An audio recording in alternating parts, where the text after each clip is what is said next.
Hey y'all, I'm Elisa, the Scrappy Wife behind ScrappyWife.com, ready to get my work planner set up for success in 2024.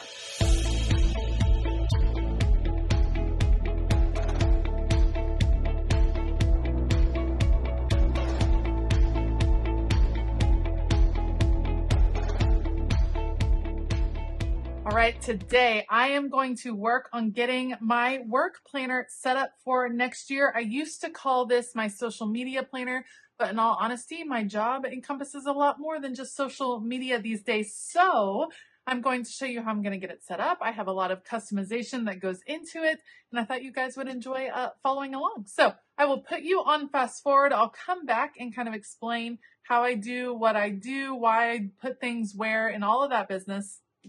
And as always, I will link everything that I used down in the description box below. Be sure to check that out. There are coupon codes and special links down there that could save you a little bit of money. All right, let's do this.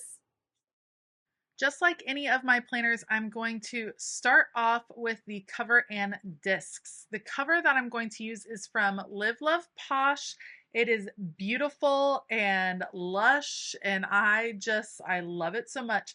My work planner is different from my catch-all planner, not just because of the obvious that it has work things in it, but in the fact that I keep all 12 months in it at a time. With my catch-all planner, I change things out month to month, but my work planner is going to have all 12 months.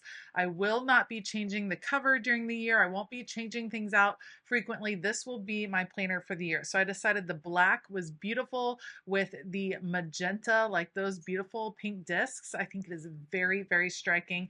And I'm going to be using a color block layout. This is a planner that I purchased from the Happy Planner as part of their spring release last year. I love that it is bold and colorful, and I love that you can have a quote professional planner that still has color and is still fun. I sometimes get annoyed when I see people saying they have to delete all of the color from their planner to make it more professional.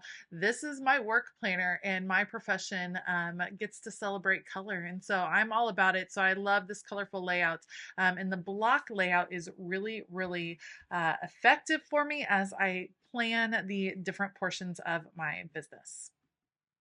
This planner was actually an 18-month planner that started this past July. So these are the last 12 months of this planner. I'm going to go ahead and pop in all 12 months. I love having all 12 months in my work planner. It allows me to plan ahead, to look ahead, to jot down releases and jot down ideas for different months. So it's very helpful to me to have all of it together, and I just love how it all fits together. It's so pretty.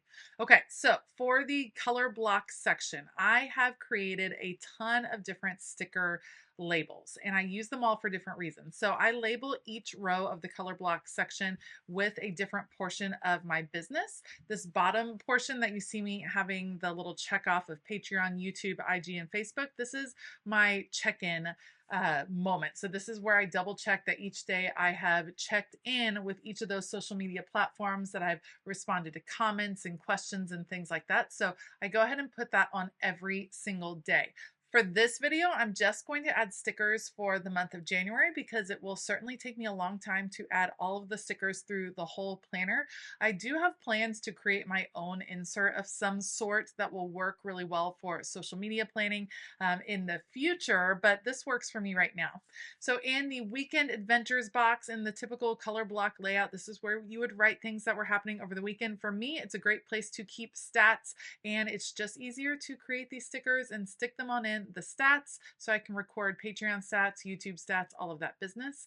Then, as you can see, I mark each section. So the top row of boxes is Patreon. That would be where I keep Patreon tasks, things that need to get done, appointments, Zoom meetings, live streams, all of that is listed in that top box. The second box is where I list out the videos that I am filming or editing on a particular day. So you can see I'm just going to add all of those.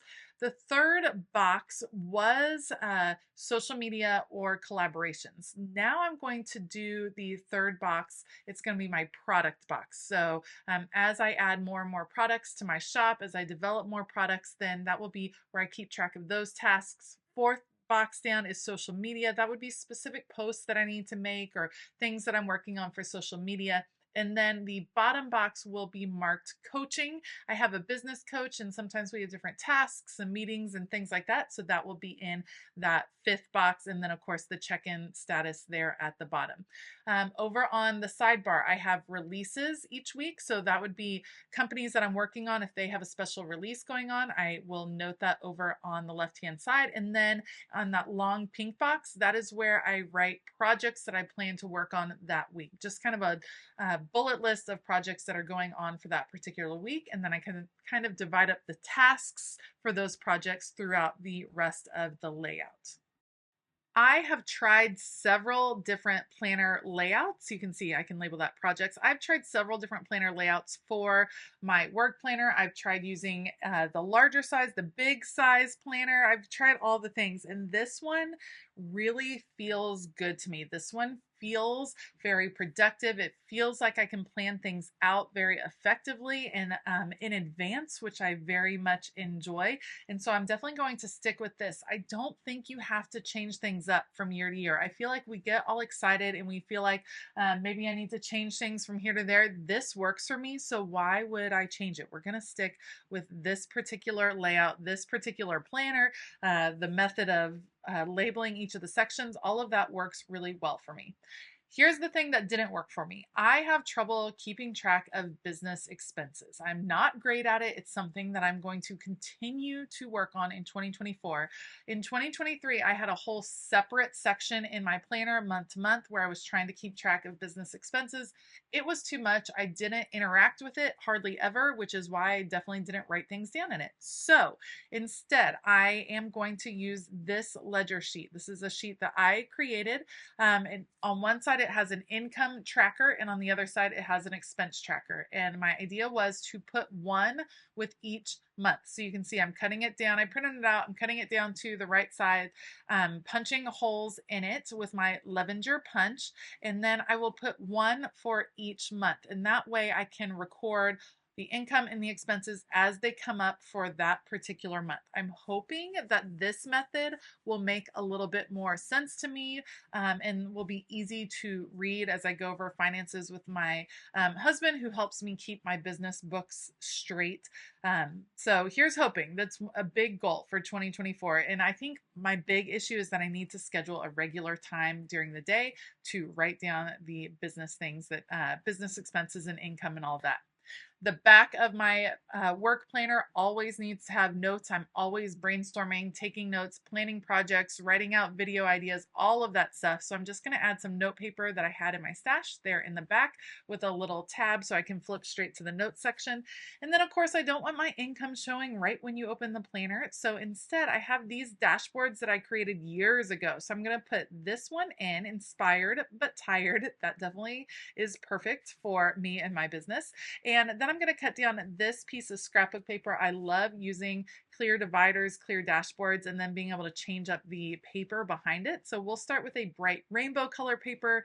If I end up feeling like changing it out for the season, that works too. Have the paper ready, just need to punch holes, and then I will pop it behind that clear dashboard.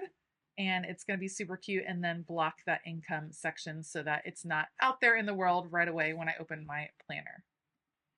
Okay, the last thing I want to add to my planner would be some project pages. These are actually daily pages that I have designed. I'm using them as daily pages in my catch-all planner, but I think they are very versatile and will be fabulous for adding into my work planner. The idea would be that I would have one page per month, which is why you see me dating this one January. And then I would be able to add Patreon on one side and product on the other. And it gives me a long to-do list, a place for notes. I can decorate it for the theme for Patreon if I want to, or I can just write out the things that are happening with Patreon that month. It's going to allow me to keep track of those specific tasks for the entire month. And the same thing with the product side. What am I developing? What's coming? Have I done all the checklist things that I need to do for releases, things like that? Just as an overview for the entire month. I think it's going to come in really handy. And again, it's about being able to plan ahead, which is fantastic when I'm thinking of what's coming up with my business. I tend to get inspired in spurts, like have creative spurts where I want to plan the next 6 months of everything that's happening, and having pages ready to go so that I can fill in all of that information is going to be really helpful and really fantastic. I am pulling from the Kelva Plan Dated Basics book to go ahead and add the months to each of these pages. Again, 1 month for, or 1 page for each month, and then I will pop it right in front of the income and expense tracker, the budget tracker. We'll pop one of those in each month, allowing me to plan ahead. And then of course I have the currently page, which is where I will be setting goals for each month. I have some great stickers from Proud Sticker Designs that I'm planning on using on those pages, just not quite ready to set that up yet. That's going to be it. I'm going to walk you through my planner here in a second. I am so excited. It makes me so happy. Setting up a new planner might be my favorite thing ever. Let me give you a little tour of what my planner looks like. All right, so here's a look at my work planner. I can add a few things in here, customize it just a little bit. Inspired but tired seems very appropriate. Then for each month, I have a page. This is actually a daily page that I designed. Releases on January the 1st to my patrons, to everyone else on January the 4th. But I thought it would be really good to record what's happening for Patreon, like a long-running checklist, and then for product development on that particular month. Last year, I did income tracking and expense tracking separately, but I think I want it mixed in with each month. I'm hoping that this helps me stay on track. So we have an income tracker and expense tracker, and then we get into the monthly layouts, and we flip to February because I've already filled out January. This is where I write out the YouTube videos that I have planned for that month. I always write in pencil because sometimes it changes. I write videos, and then I write release dates and things like that for companies I'm working with. Then as you get into the weekly plans, I love this layout. It lets me kind of think through all the different parts of my business, which helps me stay a little bit more organized when I'm able to compartmentalize that. I love that the block layout has Monday through Friday, and then Saturday and Sunday I don't need the blocks because theoretically I'm working less on those days, and if I have to-do list things, I can just list them there. So I love this. It helps me track that I'm checking in to all my social media, tracking stats, and this has just worked really well for me, this particular layout, since I've been using the color block layout for quite a while now. So I will probably take the time off camera to go ahead and sticker up the rest of this, add in all of these for the whole year. I printed them all out. I'm ready to go. But I don't really decorate this particular planner, so I probably won't be showing this a whole lot on my channel, but I thought you might like a little insight into how it is set up. I'm excited to use it this year. There is a chance that I'll be switching to expander discs just because there's a lot going on in here, or I might be able to take out some of the note pages. We'll kind of see how that goes as the year develops, but that is a little sneak peek at my work planner. Thank you so much for joining me today as I work to get all of my planners set up for 2024. Like I said earlier, I will link everything that I use down in the description box below so you can check out all of those links if you're interested in picking up any of these products to get your year kicked off to the right start. I want to give a huge shout out to all of my Patreon members. Thank you so much for all of your continued support and for just being the amazing people you are. 2024, it's going to be fantastic over on Patreon, and I would love to invite you to join us. So check out the link down in the description box below to see some of the perks that are coming up for next year, and we would love to have you. All right, I think that's going to be it. I hope that all of you have a fabulous day, and as always, keep it creative.